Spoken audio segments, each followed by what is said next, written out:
Merci Yvan. Donc je remplace au pied levé le docteur Roux, qui est responsable du polyesté contraception au SUMS.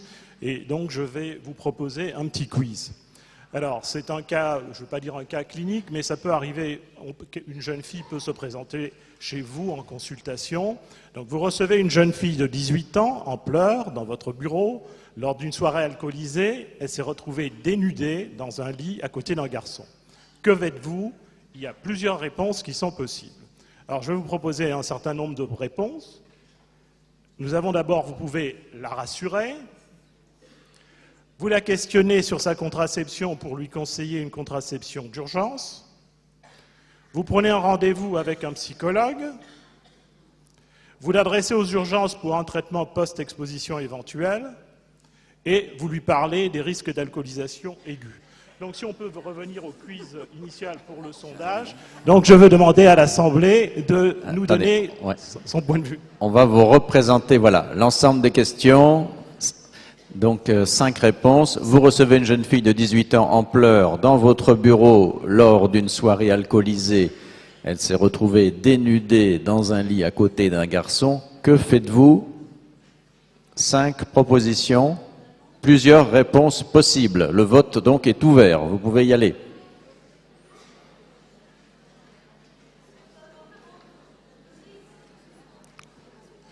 C'est les propositions qu'on a retenues. Il y en a toujours d'autres qu'on pourrait retenir, mais enfin là, on en a retenu 5. C'est pour pouvoir discuter. Allez-y.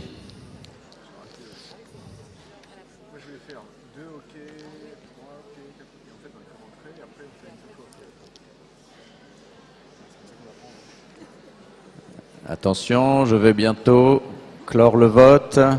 Les derniers retardataires.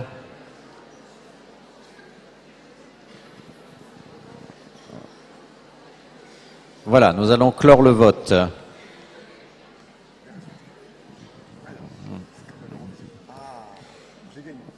Voilà les réponses. Je peux revenir à mon texte maintenant, s'il vous plaît. Alors, nous allons discuter chacune des réponses qui ont été données.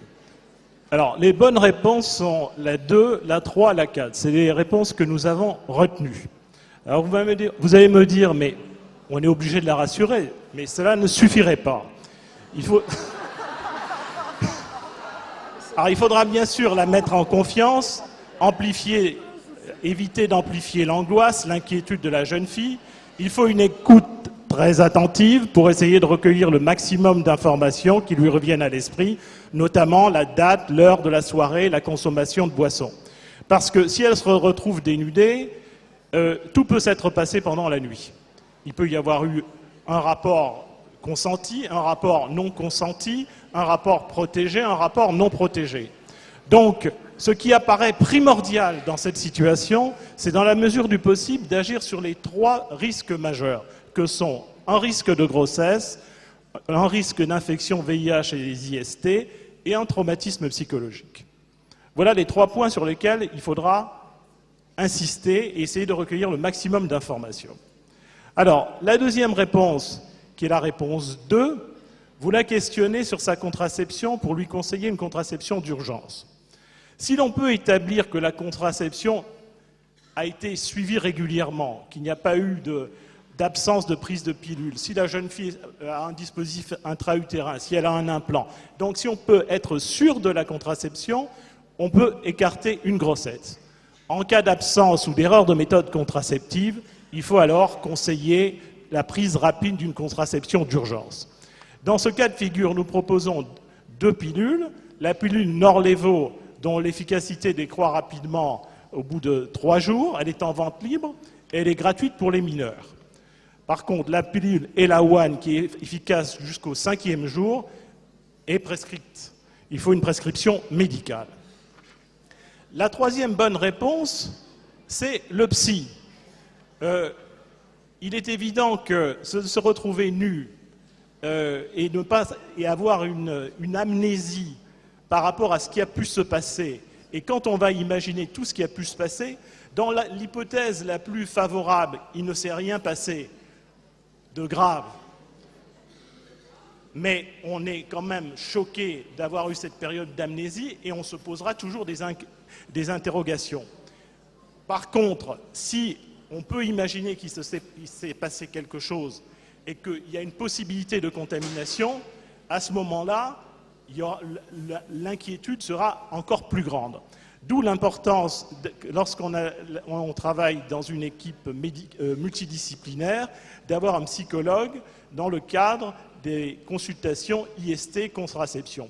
Au niveau de l'Université Paris-Descartes, depuis la rentrée scolaire, suite aux décisions gouvernementales, nous avons mis en place la procédure de délivrance de contraception d'urgence et mis en place aussi une consultation d'urgence IST. La troisième réponse concerne, vous l'adressez aux urgences pour un traitement de prophylaxie éventuel. Si l'on suppose que la jeune fille a eu un rapport non protégé et que l'on n'a pas d'informations précises du type de rapport, parce que le type de rapport, il y a une échelle qui indique que la gravité augmente en partant des rapports bucco-génitaux non protégés aux pénétrations vaginales, et la gravité la plus importante, c'est la pénétration anale.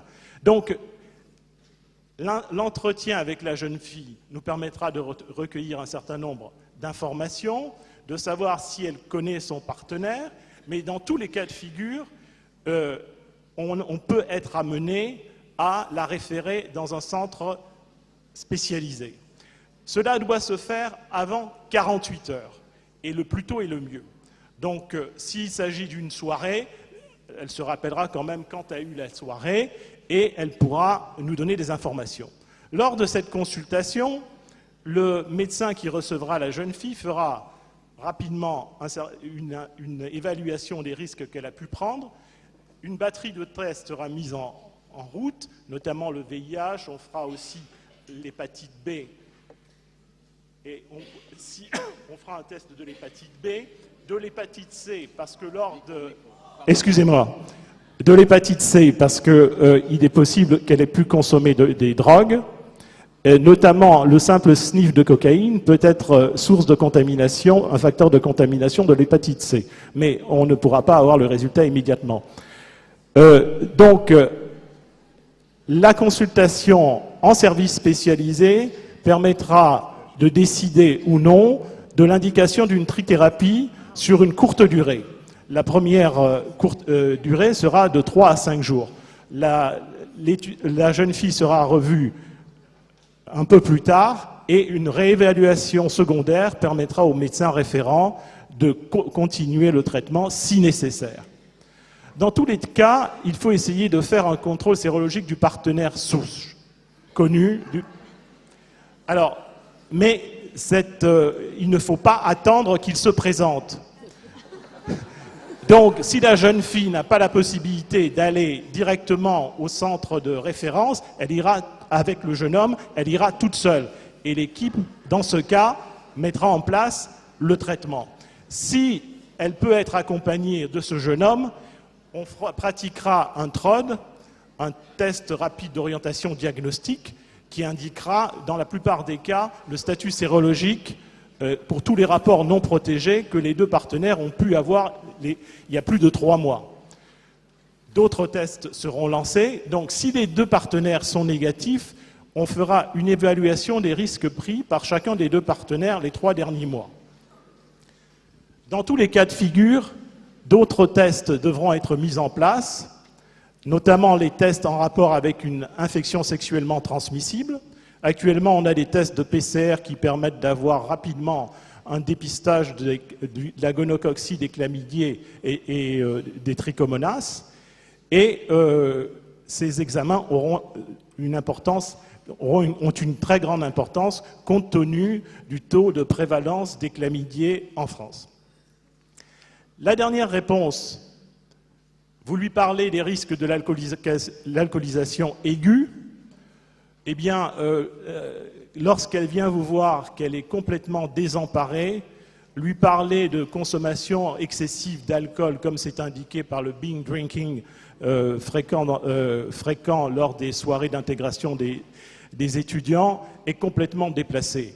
Ce genre d'approche peut se faire lors d'un entretien médical préventif où on peut aborder les risques de la consommation d'alcool.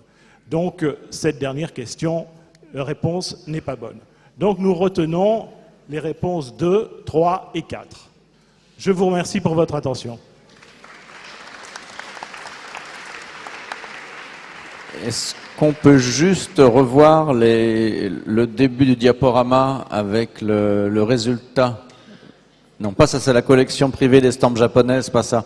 Le début du diaporama, voilà, pour voir les résultats au quiz, puisque vous n'avez pas eu le temps de regarder les résultats. Voilà. Il y a quand même 26% qui veulent lui parler des risques de l'alcoolisation aiguë.